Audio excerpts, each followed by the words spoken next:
ನೋಡಿ ಗೈಸ್, ಕೈವಾರ ತಾತಯ್ಯ ನಾರಾಯಣಪ್ಪ ಅವ್ರನ್ನ ಕೇಳಿರ್ತೀರಲ್ಲ, ಅವರು ಧ್ಯಾನ ಮಾಡಿ ಹೊರ ಪಡ್ಕೊಂಡಿರೋ ಜಾಗನ ನಾನು ನಿಮಗೆ ತೋರಿಸ್ತೀನಿ. ಮತ್ತು ಅವ್ರ ಜೀವನ ಚರಿತ್ರೆನ ಇಲ್ಲೊಬ್ಬ ತಾತವರು ಫುಲ್ಲಾಗಿ ಎಲ್ಲ ಎಕ್ಸ್ಪ್ಲೇನ್ ಮಾಡ್ತಾರೆ.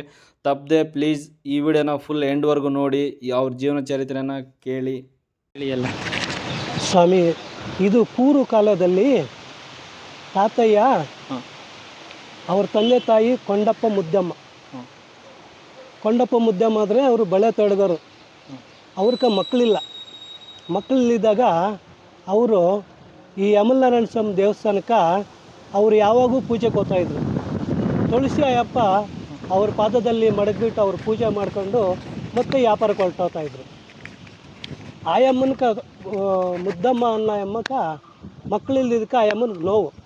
ನನಗೆ ಮಕ್ಕಳಿಲ್ಲ ನೋಡ್ದಾರೆಲ್ಲ ಒಂದೊಂದು ಮಾತು ಅಂದ್ಕೊತಾರೆ ಅಂತ. ಆವಾಗ ಕನಸಲ್ಲಿ ಬಂದು ಶ್ರೀಮನ್ ಅಮಲನಾರಾಯಣ ಸ್ವಾಮಿ, ಅಮ್ಮ ನಿನ್ನ ಗಂಡು ಮಗು ಏನು ಬೇಕು ಅಂತ ಕೇಳ್ದ. ಏನು ಬೇಕು ಅಂದರೆ, ಸ್ವಾಮಿ ನನಗೆ ಗಂಡು ಮಗು ಒಂದು ಕೊಡು ಅಂತ ಆಯಮ್ಮನ ಕೇಳಿದಾಗ, ಆಯ್ತಮ್ಮ ನಿನ್ನ ಗಂಡು ಮಗು ಕೊಟ್ಟಿದ್ದೀನಿ ಅಂಥೇಳಿ ದೇವರು ವರ ಕೊಟ್ಟಾಗ ಈ ಅಪ್ಪ ಮುದ್ದಮ್ಮ ಹೊಟ್ಟೆಯಲ್ಲಿ ಗರ್ಭವತಿ ಆದಲೇ ಕೊಂಡಪ್ಪ ತಂಗಿ ಒಬ್ಬ ಆಯಮ್ಮನಿದ್ಲು. ಆಯಮ್ಮನೇನಾದ್ಲು, ನಮ್ಮ ಅತ್ತಿಗೆಗ ಮಕ್ಕಳಾದರೆ ಈ ಆಸ್ತಿ ಪಾಸ್ತಿ ಎಲ್ಲನೂ ನಮ್ಮ ಅಣ್ಣಕ್ಕಾಗೋತದೆ, ಅವ್ರಿಗೆ ಮಕ್ಕಳಾಗೋದು ಬೇಡ ಅಂಥೇಳಿ ಆಯಮ್ಮನ ಸ್ವಲ್ಪ ಚಿಂತೆ ಮಾಡಿದಾಗ ಕೊಂಡಪ್ಪ, ಅಮ್ಮ ನಿಮ್ಮ ಅತ್ತಿಗೆ ಬಸ್ರಿ ಹೆಂಗಸು ಮನೆಗೆ ಇರ್ತಾಳೆ, ಸ್ವಲ್ಪ ನೋಡ್ಕೊ, ನಿಮ್ಮ ಅತ್ತೆನ ನೀನು ನೋಡ್ಕೊಬೇಕು, ನಾನು ಬಳೆ ವ್ಯಾಪಾರಕ್ಕೆ ಹೋಗ್ತೀನಿ ಅಂಥೇಳಿಬಿಟ್ಟು ಹೋದರೆ ಈ ಅಮ್ಮನಕ ನೋವುಗಳು ಸ್ಟಾರ್ಟ್ ಆದವು. ಹೆರಿಗೆ ನೋವು ಸ್ಟಾರ್ಟ್ ಆದಾಗ ಆಯಮ್ಮನೇನು ಮಾಡಿದ್ಲು, ಸುಳ್ಗೀತ ಮಾಡ್ತಾರಲ್ಲ, ಸುಳ್ಗೀತನ ಆಯಮ್ಮನ್ಕ ದುಡ್ಡು ಕೊಟ್ಬಿಟ್ಟು ನಮ್ಮ ಅತ್ತಿಗೆನೂ ನಮ್ಮ ಅತ್ತಿಗೆನೂ ಮಗುನಿಬ್ಬರನ್ನೂ ಸಾಯಿಸ್ಬಿಟ್ಟು ಈ ಆಸ್ತಿ ಪಾಸ್ತಿ ಎಲ್ಲ ನನಗಾಗಬೇಕು ಅಂತ ಕೊಂಡಪ್ಪ ತಂಗಿ ಹೇಳಿದ್ಲು. ಆಯಮ್ಮನ ಹೇಳಿದಾಗ ಆಯಮ್ಮನು ಕಾಸೆ ಪಟ್ಟು ಬಂದು ಕೊಂಡಪ್ಪ ಹೆಂಡ್ತಿ ಮುದ್ದಮ್ಮ ಅನ್ನೋದು ಆಯಮ್ಮನಕ ಹೆರಿಗೆ ನೋವು ಬಂದಾಗ ವಿಷ ಕೊಟ್ಟಾಗ ಈ ವಿಷ ಕುಡ್ದಾಗ ಆಯಮ್ಮನ ಕೈವಾರ ನಾರಾಯಣ ತಾತ ಆಚೆಗೆ ಬಂದು ಗರ್ಭವತಿ ಒಟ್ಟಾಗಿದ್ನಲ್ಲ, ಈ ಅಮ್ಮ ಯಾವ ವಿಷ ಕೊಟ್ಟಾಗ ಕೈವಾರ ನಾರಾಯಣ ತಾತ ಆಚೆಗೆ ಬಂದ್ಬಿಟ್ಟ. ಕೊಂಡಪ್ಪ ನಾರಾಯಣಪ್ಪ ಅವರಮ್ಮ ಸತ್ತೋದ್ಲು. ನಾರಾಯಣಪ್ಪ ಅವ್ರ ತಾಯಿ ಸತ್ತೋದ್ಮೇಲೆ ಕೊಂಡಪ್ಪ ಬರೋವಾಗ ಈ ತಂಗಿ ಇದ್ಕೊಂಡು ಎದುರು ನೋಡ್ತಾ ಇದ್ಲು. ಏನಂತ, ಹಿಂಗೆ ಅಣ್ಣ ತಾಯಿನೂ ಅತ್ತಿಗೆನೂ ಮಗು ಇಬ್ಬರು ಸತ್ತೋಗ್ಬಿಟ್ರು ಅಂತ ಹೇಳ್ಬಿಟ್ಟು ಆಯಪ್ಪನ ಕೇಳಿದಾಗ ಆಯಪ್ಪನು ಸತ್ತೋಗ್ಬಿಟ್ಟ. ಕೊಂಡಪ್ಪ ಅನ್ನೋದು ಸತ್ತೋಗ್ಬಿಟ್ಟ. ಶಾಕಿಂಗ್ ನ್ಯೂಸ್ ಕೇಳ್ಬಿಟ್ಟು ಸತ್ತೋದ. ಕೊಂಡಪ್ಪ ಸತ್ತೋದ್ರು, ಮುದ್ದಮ್ಮ ಸತ್ತೋದ್ರು. ಯಾರಂದ್ರೆ ಕೈವಾರ ತಾತಯ್ಯ ಅವ್ರ ತಂದೆ ತಾಯಿ ಇಬ್ರು ಸತ್ತೋದ್ರು. ಈ ಅಮ್ಮ ಏನ್ಬಿಟ್ರು, ಅವ್ರ ಅತ್ತೆ ಹೆರಿಗೆ ಮಾಡಿದ್ಲಲ್ಲ, ಈ ಮಗುನ ಎತ್ಕೊಂಡೋಗಿ ಎಲ್ಲನ ಬಿಸಾಕ್ಬಿಡು, ಈ ಮಗುನ ಎಲ್ಲನೂ ಸಾಯಿಸ್ಬಿಡು ಅಂತ ಹೇಳ್ಬಿಟ್ಟು ಎತ್ಕೊಂಡು ಹೋಗ್ತಾ ಇದ್ರೆ ಅಮಲನಾರಾಯಣ ಸ್ವಾಮಿ ಅಯ್ಯಪ್ಪ ಸರ್ಪನಾಗಿ ಬಂದಾಗ ಹಿಂದೆನೇ ಓಡೋದ. ಆ ಅಮ್ಮನ ಎಲ್ಲಿ ಮಗು ಎತ್ಕೊಂಡೋತಾನ ಅಲ್ಲಿ ಹಿಂದೆನೇ ಓಡೋದಾಗ ಆಯಮ್ಮನ ಏನು ಮಾಡಿಬಿಟ್ಲು, ಒಂದು ಗಿಡದ ಹತ್ರ ಮಡಗ್ಬಿಟ್ಲು. ಆವಾಗ ಅಮಲನಾರಾಯಣ ಸ್ವಾಮಿ ಪೂಜಾರಪ್ಪ ಸ್ವಾಮಿ ಇದ್ರಲ್ಲ, ಆ ಹೂವು ಬಿಡಿಸ್ಕೊಳಕ್ಕೆ ಹೋದಾಗ ಆ ಮಗುಕ ಒಂದು ಸರ್ಪ ಕಾವಲು ಹಿಂದೆ ಬಂದಿತ್ತಲ್ಲ, ಅದು ಕಾವಲು ಆ ಮಗುಗೆ. ಆಮೇಲೆ ಈ ಅಪ್ಪ ಪೂಜಾರಪ್ಪ ಬಂದು ಹೂವು ಬಿಡಿಸ್ಕೊಳಕ್ಕೆ ಬಂದ, ಮಗು ಏನೋ ಶಬ್ದ ಆಗ್ತದೆ ಅಂತ ಹೇಳ್ಬಿಟ್ಟು ಆಯಪ್ಪನಿಗೂ ಮಕ್ಕಳಿಲ್ಲ. ಆಯಪ್ಪ ಅಮಲನಾರಾಯಣ ಸ್ವಾಮಿ ಗುಡಿಯಲ್ಲಿ ಪೂಜಾರಿ ಸ್ವಾಮಿ ಹೂವು ಬಿಡಿಸ್ಕೊಂಡೋಗಿ ಹೋದಾಗ ಮಗು ಇತ್ತು. ಮಗುಕ ಕಾವಲಾಗಿ ಸರ್ಪ ಇತ್ತು. ಸ್ವಾಮಿ ನೀನು ಆ ಕಡೆ ಹೋದ್ರೆ ಈ ಮಗುನ ಎತ್ಕೊಂಡು ನಾನು ಸಾಕಂತೀನಿ ಅಂತ ಅಮಲನಾರಾಯಣ ಸ್ವಾಮಿ ಪೂಜಾರಪ್ಪ ಎತ್ಕೊಂಡು ಸಾಕೊಂಡ. ಸರ್ಪನ ಕೇಳ್ಕೊಂಡ್ರು, ಸರ್ಪ ಹೊರಟೋಯ್ತು. ಈ ಮಗುನ್ಕ ಎತ್ಕೊಂಡು ನಾಮಕರಣ ಮಾಡಿ ನಾರಾಯಣಪ್ಪ ಅಂತೇಳಿ ನಾಮಕರಣ ಮಾಡಿ ಅಮಲನಾರಾಯಣ ಸ್ವಾಮಿ ದೇವಸ್ಥಾನ ಪೂಜಾರಪ್ಪ ಸಾಕೊಂಡಿದ್ರೆ ಅವರತ್ತೆ ಮಗಳು ಒಬ್ಬ ಅಮ್ಮನಿದ್ಲು.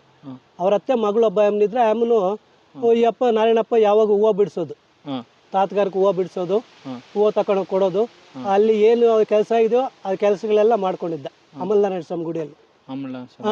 ಹೂವು ಬಿಡ್ಸಕ್ ಹೋದಾಗ ಅವ್ರ ಅತ್ತೆ ಮಗಳಿದ್ಲಲ್ಲ, ಅವ್ರ ಅತ್ತೆ ಮಗಳು ಅನ್ನೋದು ಗೊತ್ತಿಲ್ಲ ಕೈವಾರ ತಾತಕ್ಕೆ ಗೊತ್ತಿಲ್ಲ. ಆ ಅಮ್ಮನು ಮಡಕೆ ಒಳಗೆ ನೀರು ಎತ್ಕೊಂಬರ್ತಾ ಇದ್ಲು. ನೀರು ಎತ್ಕೊಂಬರ್ತಾ ಇದ್ರೆ ತಾತ ನಿಂತ್ಕೊಂಡು ಚಿಕ್ಕ ಹುಡುಗನಲ್ಲ, 12 ವರ್ಷ ಹುಡುಗ, ಮಡಕೆಗೆ ಕಲ್ಲು ಇಟ್ಕೊಂಡು ಹೊಡೆದ್ಬಿಟ್ಟ. ಮಡಕೆ ಒಡೆದೋಯ್ತು. ಒಡೆದೋದ್ಮೇಲೆ ಅವ್ರ ಅಮ್ಮನಿಗೆ ಹೋಗಿ ಹೇಳಿದ್ಲು, ಹಿಂಗೆ ಅಮಲನಾರಾಯಣ ಸ್ವಾಮಿ ದೇವಸ್ಥಾನ ಹತ್ರ ಇದ್ದಾರಲ್ಲ ಒಬ್ಬ ಹುಡುಗ ನಾರಾಯಣಪ್ಪ, ಅವ್ರು ನನ್ನ ಕಡೆಗೆ ಮಡಕೆ ಹೊಡೆದಾಕ್ಬಿಟ್ಟ ಅಂತ ಹೇಳ್ಬಿಟ್ಟು ಅವ್ರ ಅಮ್ಮನಿಗೆ ಹೇಳಿದಾಗ ಅವ್ರ ಅಮ್ಮನ ಬಂದು ಚಿಕ್ಕಾಪಟ್ಟಿ ಮಾತುಗಳು ಬೈದಾಗ್ಬಿಟ್ರು. ಏನು ನೀನು ತಂದೆ ತಾಯಿ ಅನ್ನೋದು ಗೊತ್ತಿಲ್ಲ, ತಂದೆ ಯಾರನ್ನೋ ಗೊತ್ತಿಲ್ಲ, ತಾಯಿ ಯಾರು ಗೊತ್ತಿಲ್ಲ, ನಿನ್ಗೆ ಇಷ್ಟೊಂದು ಇದು ಯಾರು ಅಂತ ಹೇಳ್ಬಿಟ್ಟು ಬಾಯಿಗೆ ಬಂದಾಗೆಲ್ಲ ಬೈದಾಗ್ಬಿಟ್ರು. ಆ ಅಪ್ಪ ಸುಮ್ಮನೆ ಇದ್ದ, ಕೈವಾರ ತಾತ ನಾರಾಯಣ ತಾತ ಸುಮ್ಮನೆ ಇದ್ದ. ಆಮೇಲೆ ಬಂದು ಅಮಲನಾರಾಯಣ ಸ್ವಾಮಿ ಪೂಜಾರಪ್ಪ ಹೇಳಿದ್ಲು, ಅಮ್ಮ ನೀನು ಸಾಕಿರೋ ಹುಡುಗ ಈ ಥರ ಮಡಕೆ ಹೊಡೆದಾಕಿದ್ದಾನೆ ಅಂತ. ಆಗಲಿ ಹೋಗಮ್ಮ, ಏನೋ ಗೊತ್ತಿಲ್ದಿರ ತಪ್ಪು ಮಾಡಿದ್ದಾನೆ, ಸರಿ ಹೋಗಮ್ಮ ಅಂತ ಹೇಳಿ ಕಳಿಸ್ದ. ಮತ್ತೆ ಅಮಲನಾರಾಯಣ ಸ್ವಾಮಿ ಪೂಜಾರಪ್ಪ ಅಶಿಖರ್ಕ ಕನಸಿನಲ್ಲಿ ಬಂದು ಹೇಳ್ದ, ಏನು ಕೊಂಡಪ್ಪ ಮಗ, ಮುದ್ದಮ್ಮ ಮಗ, ಈ ಥರ ನೀನು ತಿಳಿಸು ನಾರಾಯಣಪ್ಪನ್ಕ ಅಂತೇಳಿ ಹೇಳು. ಆಯಪ್ಪ ಹೋಗಿ ಅವ್ರ ಅತ್ತೆಗೆ ಹೇಳ್ತಾನೆ, ಈ ಥರ ಆಗಲಿ ಅಂತ ಹೇಳ್ಬಿಟ್ಟು ಅಮಲನಾರಾಯಣ ಸ್ವಾಮಿ ಬಂದು ಕನಸಲ್ಲಿ ಹೇಳ್ದ. ಯಾರಿಗ? ಪೂಜೆ ಮಾಡೋ ಅರ್ಚಕರಿಗೆ ಅದು ಮಗು ಸಿಕ್ಕಿರುತ್ತಲ್ಲ ಅವ್ರಿಗೆ ಹೇಳ್ದ. ಆಯಪ್ಪ ಬಂದು ನಾರಾಯಣಪ್ಪ ಕೇಳ್ದ, ಏನಂತ, ನೀನು ಯಾರಿಗೂ ಗತಿ ಇಲ್ದಿರ ಇಲ್ಲ, ನಿಮ್ಮಪ್ಪ ಇಂಥವರು ಕೊಂಡಪ್ಪ, ನಿಮ್ಮ ತಾಯಿ ಮುದ್ದಮ್ಮ, ನಿಮ್ಮಪ್ಪ ನಿಮ್ಮಪ್ಪನ ನಿಮ್ಮ ತಾಯಿನ ನಿಮ್ಮ ಅತ್ತೆನೇ ಸೋದರ ಅತ್ತೆನೇ ಸಾಯಿಸಿರೋದು, ಹೋಗಿ ನೀನು ಆ ಥರ ಹೇಳು ಅಂತೇಳಿ ಹೇಳಿದಾಗ ನಾರಾಯಣಪ್ಪ ಇದ್ಕೊಂಡು ಅವ್ರ ಅತ್ತೆ ಹತ್ರ ಹೋದ. ಹೋಗ್ಬಿಟ್ಟು ತಾತ ಕೈವಾರ ತಾತನೇ ನಾರಾಯಣಪ್ಪ, ಚಿಕ್ಕ ಹುಡುಗ, 14-15 ವರ್ಷ ಹುಡುಗ.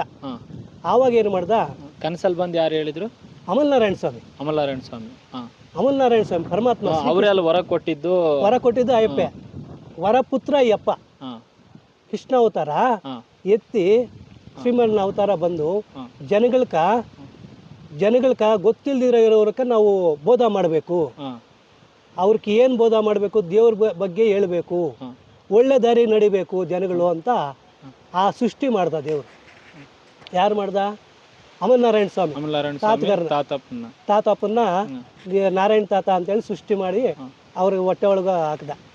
ಆಯಪ್ಪ ಬೆಳೆದು 14 ವರ್ಷ 15 ವರ್ಷ ಆದಮೇಲೆ ಈ ಅತ್ತೆಯ ಬಂದು ಬೈದ್ಲಲ್ಲ, ಮತ್ತೆ ಈ ಅಪ್ಪ ಹೋಗಿ ರಿವರ್ಸ್ ಹೇಳ್ದ, ನಮ್ಮಪ್ಪ ಕೊಂಡಪ್ಪ, ನಮ್ಮ ತಾಯಿ ಮುದ್ದಮ್ಮ, ನೀನು ಮತ್ತೆ ನಮ್ಮಪ್ಪ ನಮ್ಮಮ್ಮನ್ನ ಸಾಯಿಸಿದೀಯ, ನೀನು ಆಸ್ತಿಗೋಸ್ಕರ ಆಸೆ ಪಟ್ಟು ನೀನು ಸಾಯಿಸಿದೀಯ, ಇದು ನೀನು ತರವಲ್ಲ, ನಿನ್ಗೆ ಒಳ್ಳೇದಲ್ಲ ಅಂತ ಹೇಳ್ಬಿಟ್ಟು ಹೇಳಿದಾಗ, ಅಪ್ಪ ನೀನು ಸೋದರನು, ನಮ್ಮ ಅಣ್ಣನ ಮಗನು, ನನ್ನ ಸೋದರಳ್ಳಿನು, ನೀನು ನನ್ನ ಮಗಳನ್ನ ಮದುವೆ ಮಾಡ್ಕೊಬೇಕು ಅಂತ ಕಾಲಿಗೆ ಇಟ್ಕೊಂಡ್ಬಿಟ್ಟು ಹಠ ಹಿಡಿದ್ಲು, ಮಗಳನ್ನ ಮದುವೆ ಆಗಬೇಕು ಅಂತ ಹಠ ಹಿಡಿದ್ಲು.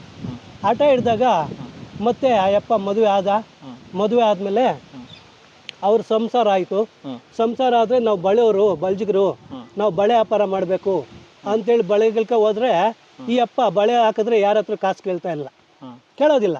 ಯಾರು ಇವತ್ತು ಅದು ಹೇಳಿದ್ರು, ಭಾಳಷ್ಟು ಜನಕ್ಕೆ ಊರಿಗೆಲ್ಲ ಬಳೆ ಇವಾಗ್ಲೂ ಬಳೆ ಹಂಚ್ತಾರೆ ಅಂತಂದು. ಇವಾಗಲೂ ಬಳೆ ಹಂಚ್ತಾರೆ, ಫ್ರೀಯಾಗೆ ಕೊಡ್ತಾರೆ, 2 ಬಳೆ ಫ್ರೀಯಾಗಿ, ಕಾಸು ತಗೊಳಲ್ಲ. ತಾತನರ ಗುಡಿಯಲ್ಲಿ 2 ಬಳೆ ಫ್ರೀಯಾಗಿ ಕೊಡ್ತಾರೆ. ಆವಾಗ ತಾತನ ಮಾಡಿರೋದು ಗಾಜಿನ ಬಳೆನೆ. ಆವಾಗ ಏನಾಯ್ತು, ತಾತ ಬಳೆ ತಡಗಕ್ಕೆ ಹೋದ್ರೆ ಯಾರಿಗೂ ಕಾಸು ಕೇಳಲ್ಲ, ಕೊಟ್ರೆ ಈಸ್ಕೊಂತಾರೆ ತಾತ, ಕುಡಿಲ್ಲ ಅಂದ್ರೆ ಈಸ್ಕೊಳಲ್ಲ. ಅವ್ರು ಬಡವರಾಗಲಿ ಸಾವುಕಾರರಾಗಲಿ ಈಸ್ಕೊಳೋದಿಲ್ಲ. ಆಮೇಲೆ ಒಂದಿನ ಏನಾಯ್ತು, ಈ ಅಮ್ಮ ನಾನು 100 ರೂಪಾಯಿ ಬಳೆ ಹಾಕ್ಕೊಟ್ರೆ ನೀನು 10 ರೂಪಾಯಿ ನಂಗೆ ತಂದು ಕೊಟ್ಟಿದ್ಯಾ. ಅವ್ರ ಹೆಂಗಸರು ಯಾರು? ತಾತ ಎಂಡ್ರು. ನೀನು 100 ರೂಪಾಯಿ ನಾನು ಬಳೆ ವ್ಯಾಪಾರ ಮಾಡಂತ 100 ರೂಪಾಯಿ ಕೊಟ್ರೆ, 100 ರೂಪಾಯಿನ ಬಳೆ ಕೊಟ್ರೆ ನೀನು 10 ರೂಪಾಯಿ ಬ್ಯಾಗಲ್ಲಿ ಹಾಕೊಂಡ್ಬಂದಿದ್ಯಾ ಜೋಳದಲ್ಲಿ. ನಾವು ಹೆಂಗೆ ಮಕ್ಕಳು ಸಾಕೋದು, ಮನೆ ಹೆಂಗೆ ನಡೆಸೋದು? ಆಸ್ತಿ ಎಲ್ಲ ಭಾಳ ಇತ್ತಲ್ಲ, ಆಸ್ತಿ ಎಲ್ಲ ಇರು. ಆಮೇಲೆ ಏನಾಯ್ತು, ಈ ಅಪ್ಪ ಶ್ರೀಮನ್ನಾರಾಯಣ ಅವನಪ್ಪ, ಶ್ರೀಮನ್ನಾರಾಯಣ ಇದ್ದಾನೆ, ನಮ್ಗೆ ಏನು ಬೇಕಾದರೂ, ಬಟ್ಟೆ ಬೇಕಾದ್ರೆ, ನೀರು ಬೇಕಾದ್ರೂ, ಊಟ ಬೇಕಾದ್ರೂ ಎಲ್ಲನೂ ಆ ಪರಮಾತ್ಮ ಕೊಡ್ತಾನೆ, ನೀನು ಯಾಕೆ ಚಿಂತೆ ಮಾಡ್ತೀಯಮ್ಮ ಅಂತೇಳಿದ್ರೆ, ನೀನು ಯಾವಾಗೂ ಭಗವಂತನ ಮೇಲೆ ಹೇಳ್ತಾ ಇರ್ತೀಯ, ಇಲ್ಲಿ ನಮ್ಮನ್ನು ನೋಡೋರು ಯಾರು ಅಂತ ಈ ಅಮ್ಮನ ವಾದ ಮಾಡ್ತಾಳೆ. ಯಾರ ಮೇಲೆ? ಗಂಡನ ಮೇಲೆ ವಾದ ಮಾಡ್ತಾಳೆ. ಒಂದು ದಿನ ಏನಾಯ್ತು, ನೀನು ಈ ಕಡೆ ಎಲ್ಲ ಹೋಗ್ಬೇಡ, ನಿನ್ಗೆ ಯಾರು ಕಾಸು ಕೊಡಲ್ಲ, ನೀನು ಇದು ತಿಳ್ಕೊಂಬಿಟ್ಟವ್ರೆ ಜನಗಳು, ಕಾರಣಪ್ಪ ಫ್ರೀಯಾಗಿ ಬಳೆ ಹಾಕ್ತಾನೆ, ಕಾಸು ಕೊಟ್ಟರೆ ತಗೊಂತಾನೆ, ಇಲ್ದಿರ ಕೊಡಲ್ಲ, ತಗೊಳೋದಿಲ್ಲ ಅಂತ ಹೇಳ್ಬಿಟ್ಟು ಜನಗಳಿಗೆಲ್ಲ ಗೊತ್ತಾಗ್ಬಿಟ್ಟೈತೆ. ನೀನು ಚಿತ್ತೂರು ಕಡೆ ಹೋಗ್ಬಿಡು, ಆ ಕಡೆ ಒಳ್ಳೆ ವ್ಯಾಪಾರ ಆಗ್ತದೆ ನಿನ್ಗೆ, ಯಾಕಂದ್ರೆ ನೀನು ಯಾರು ಅನ್ನೋದು ಗೊತ್ತಿಲ್ಲ ಅವ್ರಿಗೆ, ಚಿತ್ತೂರಲ್ಲಿ ಹೊಸ ಊರು ಇದು, ಆ ಕಡೆ ಹೋಗ್ಬಿಡು ಅಂತ ಎಂಡ್ರು ಹೇಳಿದ್ವಿ. ಆಯ್ತಮ್ಮ ನೀನು ಹೇಳ್ದಂಗೆ ಓದ್ತೀನಿ ಅಂತ ನಾರಾಯಣಪ್ಪ ಹೊರಟದು. ಹೋದ್ರೆ ಆ ಕಡೆ ಎಲ್ಲ ಊರೆಲ್ಲ ತಿರುಗದ, ಯಾರು ಒಬ್ಬರು ಬಳೆನೂ ಹಾಕ್ಸಲಿಲ್ಲ. ಬಾಳೆ ಬೇಕು ಅಂತ ಕೇಳಿದವ್ರಿಲ್ಲ. ಒಂದು ಮರ ಕೆಳಗಡೆ ಸುಸ್ತಾಗಿ ಬಿಸಿಲು ಕಾಲದಾಗ ಮಲ್ಕೊಂಡಿದ್ದ ತಾತಪ್ಪ. ಮಲ್ಕೊಂಡಿದ್ರೆ ಈ ಅಮ್ಮ ಲಕ್ಷ್ಮೀ ದೇವಮ್ಮ ಬಂದು ತಾತ ಹೇಳ್ತಾತ ಅಂದ್ಲು. ಹೇಳ್ತಾತ ಅಂದರೆ ಬಳೆಗಳು ಹಾಕು ತಾತ ಅಂತ ಹೇಳಿದ್ಲು. ಆಯ್ತಮ್ಮ ಹಾಕ್ತೀನಿ, ಶ್ರೀಮನ್ ನಾರಾಯಣ ಕೃಷ್ಣ ಪರಮಾತ್ಮ ಇದ್ದಾನೆ, ಹಾಕ್ತೀನಿ ಅಂತ ಹೇಳ್ಬಿಟ್ಟು ಯಾವತ್ತೂ ಅಷ್ಟೇ ಅಪ್ಪನ ಬಳೆ ತೊಡಗವಾಗ ನಾನು ತಂಗಿ ಸಮಾನ, ನನ್ನ ಅಕ್ಕನ ಸಮಾನ ನೀನು ಅಂತ ಹೇಳ್ಬಿಟ್ಟು ಕೃಷ್ಣ ಪರಮಾತ್ಮ ಕೊಪ್ಪಿಸ್ಬಿಟ್ಟು ಬಳೆ ತೊಡಗೋದಪ್ಪ. ಆ ಗುರುದೇವನ್ ತಿಳ್ಕೊಂಡು, ಕೃಷ್ಣ ಪರಮಾತ್ಮ ತಿಳ್ಕೊಂಡು ಲಕ್ಷ್ಮೀ ದೇವಮ್ಮ ಮನುಷ್ಯ ರೂಪದಲ್ಲಿ ಬಂದು ಬಳೆ ಹಾಕೋವಾಗ ಆಯಮ್ಮ ಬಳೆ ಹಾಕಿದ್ರೆ ಎಲ್ಲ ಹೊಡೆದೋತ. ಬಳೆ ಹಾಕಿದಷ್ಟು ಬಳೆ ಈ ಬ್ಯಾಗ್ ತುಂಬ ಅವೇ ಬಳೆಗಳು ಹಾಕ್ತಾ ಇದ್ರೆ ಹೊಡೆದೋಗ್ತಾ ಇರ್ತವೆ. ಎಷ್ಟು ಹಾಕಿದ್ರು ಹೊಡೆದೋಗ್ತಾವೆ, ಒಂದೂ ಇಕ್ಕಿಲ್ಲ. ಕೃಷ್ಣ ಪರಮಾತ್ಮ ನಾನು ಇಷ್ಟು ದಿನ ಬಳೆ ವ್ಯಾಪಾರ ಮಾಡಿದ್ದೀನಿ, ಈ ಥರ ನನಗೆ ಯಾವತ್ತೂ ಈ ಥರ ಆಗಿಲ್ಲ, ಏನಪ್ಪ ನಿನ್ನೆ ನೀಲೆ. ಕೃಷ್ಣ ಪರಮಾತ್ಮ ಎಲ್ಲ ನಿನ್ನದೇ, ನನ್ನದೇನು ಇಲ್ಲ ತಂದೆ ಅಂತ ಕೃಷ್ಣ ಪರಮಾತ್ಮ ತಾತನ ತಿಳ್ಕೊಳ್ಳೋವಾಗ ಈ ಅಮ್ಮ ಲಕ್ಷ್ಮೀ ದೇವಮ್ಮ ನಾನು ಯಾರು ಗೊತ್ತಾ ತಾತ ಅಂದು. ನನಗೇನಮ್ಮ ಗೊತ್ತು ಅಂದೆ. ನಾನೇ ಲಕ್ಷ್ಮೀ ದೇವಮ್ಮ, ಶ್ರೀಮನ್ ನಾರಾಯಣ ಅಪ್ಪ ಪತಿ ನಾನು ಅಂಥೇಳಿ ಕೃಷ್ಣ ರೂಪ ಆ ಲಕ್ಷ್ಮೀ ದೇವಮ್ಮ ರೂಪ ತೋರಿಸಿದಾಗ ಆಯಮ್ಮನು ವರ ಕೊಟ್ಲು. ಏನು ವರ ಕೊಟ್ಲು ಅಪ್ಪನಕ? ತಾತ ಇಲ್ಲಿಂದ ಆಚೆ ನೀನು ಬಳೆ ತೊಡಗೋದು ಋಣ ತೀರೋಯ್ತು. ಬಳೆಗಳು ಹಾಕೋ ಋಣ, ನೀವು ವ್ಯಾಪಾರ ಮಾಡೋ ಋಣ ತೀರಿತು, ಇನ್ಮೇಲೆ ಆಚೆ ನೀನು ಬಳೆ ತೊಡಗಂಗಿಲ್ಲ ಅಂತೇಳ್ಬಿಟ್ಟು ಲಕ್ಷ್ಮಮ್ಮ ವರ ಕೊಟ್ಬಿಟ್ಲು. ತಲೆ ಮೇಲೆ ಕೈಗೆ ಬಿಟ್ಟು ತಾತನಕ ನೀನು ಇಲ್ಲಿಂದ ಆಚೆ ಮುಗಿದೋಯ್ತು, ನಿನ್ನ ಕೆಲಸ, ನಿನ್ನ ವ್ಯಾಪಾರ ಮುಗಿದೋಯ್ತು ಅಂತೇಳ್ಬಿಟ್ಟು ಹೇಳ್ಬಿಟ್ಟು ಮಾಯ ಆಗೋಗ್ಬಿಟ್ಲ ಅಮ್ಮ. ಮಾಯ ಆದಮೇಲೆ ಇನ್ನು ಮನೆಯಲ್ಲಿ ಊಟ ಇಲ್ಲ, ಮನೆಯಲ್ಲಿ ಮಕ್ಕಳು ಇದ್ದಾರೆ, ಏನು ಮಾಡೋದು ಅಂತೇಳ್ಬಿಟ್ಟು ಆವಾಗ ಅಮಲನಾರಾಯಣ ಸ್ವಾಮಿ ಮನುಷ್ಯ ರೂಪದಲ್ಲಿ ಬಂದ. ಪಂಚೆ ಉಟ್ಕೊಂಡು ಬಟ್ಗಳು ಹಾಕ್ಕೊಂಡು, ಆವಾಗ ಲೈಟ್ಗಳಿರಲಿಲ್ಲ, ದೀಪಗಳಿದ್ದಿದ್ದು ಆಗಿನ ಕಾಲದಾಗ. ದೀಪಗಳಿದ್ದಾಗ ಆ ಪರಮಾತ್ಮ ಬಂದು ಈ ನಾರಾಯಣಪ್ಪ ಮನೆ ಬಾಗಿಲು ತಟ್ದ, ಮನುಷ್ಯ ರೂಪದಲ್ಲಿ ಬಂದು. ನಾರಾಯಣಪ್ಪ ಅವ್ರ ಹೆಂಗಸರು ಆ ಅಮ್ಮನ ತೆಗೆದ್ಲು ಬಾಗಿಲು. ಯಾರಪ್ಪ ನೀನು ಅಂದರೆ, ನನ್ನ ಹೆಸರು ವೆಂಕಟಪ್ಪ ಅಂತೇಳಿ, ವೆಂಕಟೇಶಪ್ಪ ಅಂತಾನೆ ನನ್ನ ಹೆಸರು. ನಮ್ಮ ಹೆಂಗಸ್ರಕ ಬಳೆ ತೊಡಗಿದ್ದ ಯಾರು? ನಾರಾಯಣಪ್ಪ. ಆ ಕಾಸು ನಮ್ಮ ಹೆಂಗಸ್ರು ಕೊಟ್ಟಿಲ್ಲ, ಆ ಕಾಸು ನಾನು ಕೊಡೋಕೆ ಬಂದಿದ್ದೀನಿ ಅಂತೇಳ್ಬಿಟ್ಟು ಆ ಅಪ್ಪ ಶ್ರೀಮನ್ ನಾರಾಯಣ ಅಮಲನಾರಾಯಣ ಸ್ವಾಮಿ ಬಂದು ಮನುಷ್ಯ ರೂಪದಲ್ಲೇ 100 ವರ ಕೊಟ್ಟ. ಅವಾಗ 100 ರೂಪಾಯಿ, ಇವಾಗ 100 ರೂಪಾಯಿ. ಆವಾಗ 100 ವರ. 100 ವರದಲ್ಲಿ 10 ರೂಪಾಯಿ ಖರ್ಚು ಮಾಡ್ಕೊಂಬಿಟ್ಟಾಳೆ ಅಮ್ಮ. 10 ರೂಪಾಯಿ ಖರ್ಚು ಮಾಡ್ಕೊಂಡು ಮತ್ತೆ 90 ರೂಪಾಯಿ ಹಂಗೆ ಮಾಡ್ಕೊಂಡಿದ್ದಾಳೆ. ತಾತ ಬಂದು ನೋಡ್ದ, ಏನಮ್ಮ ಇದು ಮನೆ ತುಂಬ ಇಷ್ಟೊಂದು ರೇಷನ್ ತುಂಬೋಗಿದೆ, ಅಕ್ಕಿ ಬೇಳೆ ಎಲ್ಲ ತುಂಬೋಗಿದೆ, ಮಕ್ಕಳಿಗೆ ಎಲ್ಲ ಬಟ್ಟೆ ಬರೆ ಎಲ್ಲ ತಂದಿದ್ದೀಯಾ, ಏನು ಹಬ್ಬ ಮಾಡ್ತಾಯಿದ್ದೀಯಾ ಅಂತ ಕೇಳಿದ್ರೆ, ಸ್ವಾಮಿ ನೀವು ಯಾರೋ ಬಳೆ ತೊಡಗಿದ್ರಂತಲ್ಲ, ಆ ಅಪ್ಪನ ಹೆಸರು ವೆಂಕಟೇಶಪ್ಪ ಅಂತ, ವೆಂಕಟರಮಣ ಸ್ವಾಮಿ ಅಂತ, ಬಂದು ನನಗೆ 100 ವರ ಕೊಟ್ಬಿಟ್ಟು ಹೋದ್ರು ಅಂದ. ಅಮ್ಮ ನಾನು ಯಾರಿಗೂ ಬಳೆ ತೊಡಗಿಲ್ಲ, ಅದು ನಮ್ಮ ದುಡ್ಡು ಅಲ್ಲ, ಕೊಡು ಅಂತ ಇಸ್ಕೊಂಡು ತಿರ್ಗಾ 90 ರೂಪಾಯಿ ತಗೊಂಡೋಗಿ ಅಮಲನಾರಾಯಣ ಸ್ವಾಮಿ ಉಂಡಿಗೆ ಹಾಕ್ಬಿಟ್ಟ. ಸ್ವಾಮಿ ಶ್ರೀಮನ್ ನಾರಾಯಣ ತಂದೆ, ಯಾಕಪ್ಪ ನಮ್ಗೆ ಇಷ್ಟೊಂದು ಪರೀಕ್ಷೆ ಮಾಡ್ತಾ ಇದೆಯಾ, ಇದು ನಮ್ಮ ದುಡ್ಡಲ್ಲ, ನಿಮ್ಮ ದುಡ್ಡೇ ಅಂತೇಳ್ಬಿಟ್ಟು ಉಂಡಿಯಲ್ಲಿ ಹಾಕ್ಬಿಟ್ಟ. ಇನ್ನು 10 ರೂಪಾಯಿ ನಾನು ನಿಮ್ಮ ಋಣ ತೀರಿಸ್ತೀನಿ ಅಂತೇಳ್ಬಿಟ್ಟು ಆಯಪ್ಪನ ಹೊರಟೋದ. ನೀನು ಯಾವಾಗ ಹಿಂಗೆ ಮಾಡ್ತಾ ಇರ್ತೀಯಾ, ನೀನು ಮನೆ ಬಿಟ್ಟು ಆಚೆಗೆ ಹೋಗು ಅಂತ ನಾರಾಯಣಪ್ಪನ ಹೆಂಡ್ರು ಜಗಳ ಮಾಡಿದ್ಲು. ನಮ್ಮನ್ಕ ನೀನು ಉದ್ಧಾರಕ ಮಾಡಲ್ಲ, ನೀನು ಮನೆ ಬಿಟ್ಟು ಹೋಗು ಅಂತೇಳಿ ಇದು ಮಾಡಿದ್ಲು. ಅದಕ್ಕೆ ಮುಂಚೆ ಏನಾಯಿತು, ನಾರಾಯಣಪ್ಪ ಮಕ್ಕಳಿದ್ದಾಗ ಇಲ್ಲಿ ಶಾನ್ ಬೋಗ್ರು ಅಂತಿದ್ರಂತೆ. ಶಾನ್ ಬೋಗ್ರು ಅಂತಿದ್ದಾಗ ಆಯಪ್ಪನ ಮನೆ, ನಾರಾಯಣಪ್ಪ ಕೊಂಡಪ್ಪ ಮುದ್ದಮ್ಮ ಮನೆ ಇತ್ತರಲ್ಲ, ಆ ಮನೆ ನಾರಾಯಣಪ್ಪ ಇದ್ದ ಮನೆ, ಅವ್ರು ಬಂದುಬಿಟ್ಟು ಬೆಂಕಿ ಇಕ್ಬಿಟ್ರಂತೆ. ಶಾನ್ ಬೋಗ್ರು ತಾತಪ್ಪನ ಮನೆಗೆ ಬೆಂಕಿ ಇಕ್ಬಿಟ್ರಂತೆ. ತಾತಪ್ಪನ ಬಂದು ಹೆಂಡ್ತಿನ ಕೇಳವ್ರೆ, ಏನಮ್ಮ ಏನಾಯಿತು ಅಂದರೆ, ಹಿಂಗೆ ಶಾನ್ ಬೋಗ್ರು ಬಂದು ಬೆಂಕಿ ಇಕ್ಬಿಟ್ರು ಅಂತ ಹೇಳಿದಾಗ, ಅವ್ರ ಮನೆಗೆ ಅವ್ರು ಬೆಂಕಿ ಇಕ್ಕೊಂಡಿದ್ದಾರೆ, ನಮ್ಮ ಮನೆಗೆ ನಮಗೆ ಬೆಂಕಿ ಇಕ್ಕೋರಿಲ್ಲ, ನಮ್ಗೆ ಪರಮಾತ್ಮ ಇದ್ದಾನೆ ಅಂತೇಳ್ಬಿಟ್ಟು ಬೇರೆ ಮನೆಗೆ ಹೋದ್ರಂತೆ ಅವರು. ಆವಾಗ ಮದುವೆ ಆದಾಗ, ಮಕ್ಕಳಾದಾಗ ಆ ಪರಮಾತ್ಮ ಹಿಂಗೆಲ್ಲ ಮಾಡಿ ಲಾಸ್ಟಲ್ಲಿ ನೀನು ಹೋಗು ಅಂತೇಳಿ ಯಮನ್ ಕಳಿಸ್ಬಿಟ್ಲು. ಹೋಗು ನೀನು ಮನೆ ಬಿಟ್ಟು ಹೋಗ್ಬಿಡು ಅಂತ ಕಳಿಸಿದಾಗ, ಅಲ್ಲಿ ಗವಿ ಐತಲ್ಲ, ಆ ಗವಿ ಹತ್ರ ತಪಸ್ಸು ಮಾಡೋಕ್ಕೆ ಹೋಗಿ ಕುತ್ಕೊಂಡು ಆಯಪ್ಪ. ಅವ್ರ ಗುರುಗಳು ಒಂದು ಕಲ್ಲು ಕೊಟ್ಟಿದ್ರು, ಬೆಳೆಸ್ಕಲ್ಲು. ನೀನು ಈ ಬಾಯಲ್ಲಿ ಇಟ್ಕೊಂಡು ಅದು ಯಾವಾಗ ಕರಗುತ್ತೋ ಆವಾಗ ನಿನ್ಕ ದೇವ್ರ ವರ ಶುದ್ಧಿ ಆಗಿರ್ತದೆ, ಅಲ್ಲಿಗಂಟ ಓಂ ನಮೋ ನಾರಾಯಣ ಅಂತ ನೀನು ಜಪ ಮಾಡು ಅಂತ ಹೇಳಿದ್ರು. ಆ ಗುರುಗಳ ಮಾತು ಕೇಳಿ ಅಯ್ಯಪ್ಪ ಹೋಗಿ ಅಲ್ಲಿ ಕುತ್ಕೊಂಡ. ಆ ಗವಿ ಐತೆಲ್ಲ, ಆ ಗವಿ ಹತ್ರ ಕುತ್ಕೊಂಡಾಗ ಕಲ್ಕಂಡ ಇಕ್ಕೊಂಡು ಬಾಯೊಳಗಡೆ ಇಕ್ಕಂದರೆ ಓಂ ನಮೋ ನಾರಾಯಣ ಅಂತಂದಂತೆ. ವಾಯ್ಸು ಓಂ ನಮೋ ನಾರಾಯಣ ಅಂತ ಬರ್ತದಂತೆ. ಆ ಕಲ್ಕಂಡ ತೆಗೆದಾಕ್ಬಿಟ್ಟು ಓಂ ನಮೋ ನಾರಾಯಣ ಅಂತದಂತೆ. 2 ಅಕ್ಷರಗಳು ಡಿವೈಡ್ ಆಗ್ತದೆ. ಯಾಕೆ ಹಿಂಗೆ ಆಗ್ತದೆ ಅಂತ ಹೇಳ್ಬಿಟ್ಟು ಚಿಂತೆ ಮಾಡ್ಕೊಂಡು ಕೂತ್ಕೊಂಡಿದ್ವಿ. ಯಾರು? ತಾತಪ್ಪ ನಾರಾಯಣಪ್ಪ ಚಿಂತೆ ಮಾಡ್ಕೊಂಡಿದ್ರೆ ಆ ಕೃಷ್ಣ ಪರಮಾತ್ಮನು ಹಾಸ್ಕಲ್ ಮೇಸಾಗಿ ಬಂದ, ಹುಡುಗನಾಗಿ ಹಾಸ್ಕಲ್ ಮೇಸಾಗಿ ಬಂದುಬಿಟ್ಟು ಕೋಲ್ ಎತ್ಕೊಂಡ್ಬಂದು, ಏನು ತಾತ ಏನು ಚಿಂತೆಕಂತ ಮಾಡ್ಕೊಂಡಿದ್ದೆ ಏನು ಅಂದ.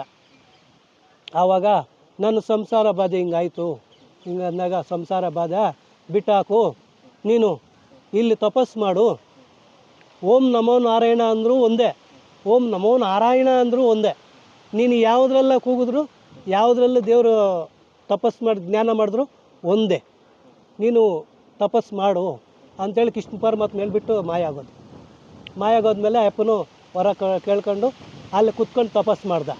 ಒಂದು ಕಡೆ ಚಿರತೆ, ಒಂದು ಕಡೆ ಹುಲಿ, ಒಂದು ಕಡೆ ಹಾವು.